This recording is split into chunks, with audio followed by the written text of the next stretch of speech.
एक की दोक्की। दो बहनें थीं। एक का नाम था एक केस वाली और दूसरी का नाम था दोन केस वाली। दोनों बहनें अपने अम्मा और बाबा के साथ एक छोटे से घर में रहती थीं।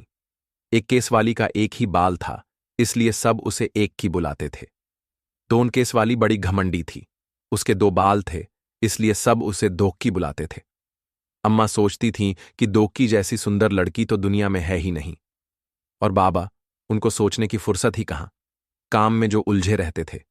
दोक्की हमेशा अपनी बहन पर रौब जमाती रहती। एक दिन एक की घने जंगल में गई। चलते चलते वह घने जंगल के बीच आ पहुंची। चारों तरफ सन्नाटा था। अचानक उसने एक आवाज सुनी, पानी, मुझे प्यास लगी है, कोई पानी पिला दो। एक की रुकी और उसने चारों तरफ घूमकर देखा। वहां तो कोई नहीं था। फिर उसने देखा सूखी मुरझाई हुई मेहंदी की एक झाड़ी, जिसके पत्ते सरसरा रहे थे। पास में ही पानी की धारा बह रही थी।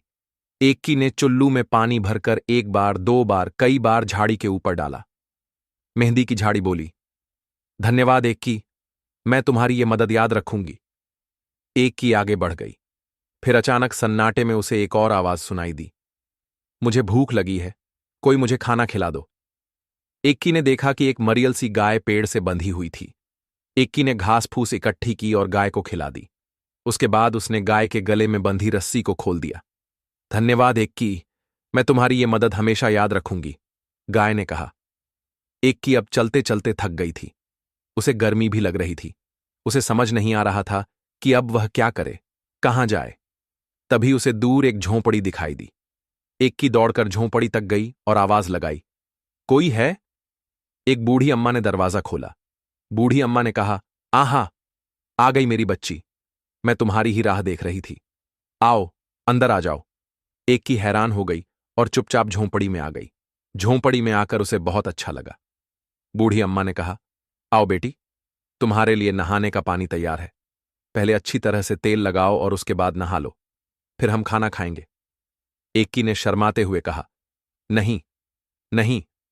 अम्मा ने पुचकार कर कहा, अरे नहीं क्या, जैसा मैं कहती हूं वैसा करो। एक की ने बूढ़ी अम्मा की बात मान ली। फिर पता है क्या हुआ? एक की ने जैसे ही अपने सिर से तौलिया हटाया तो उसने पाया कि उसके सिर पर एक नहीं परंतु बहुत सारे बाल थे। एक की इतनी खुश हुई कि वह खाना खा ही नहीं सकी। बस बार बार वह बूढ़ी अम्मा का धन्यवाद ही करती रही। बूढ़ी अम्मा ने मुस्कुराते हुए कहा, अब तुम घर जाओ बेटी और हमेशा खुश रहो। इक्की के तो जैसे पंख ही निकल आए। वह सरपट घर की तरफ दौड़ चली। रास्ते में उसे गाय ने मीठा मीठा दूध दिया और झाड़ी ने हाथों पर रचाने के लिए मेहंदी दी। घर पहुंचकर इक्की ने सारी कहानी सुनाई।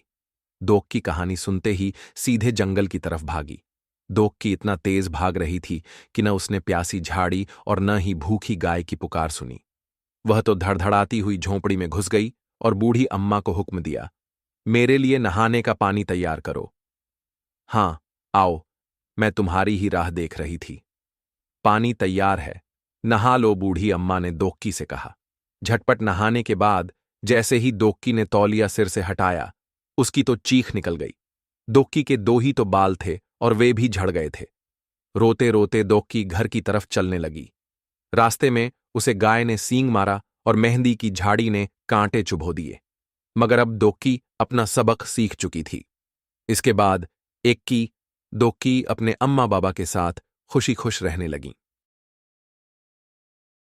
एक की दोक्की कहानी से हमें यह सीख मिलती है कि हमें हमेशा दूसरों से अच्छा व्यवहार करना चाहिए और दूसरों की मदद करनी चाहिए, और जो है, जैसा है, उसे अपना कहने में झिझकना नहीं चाहिए।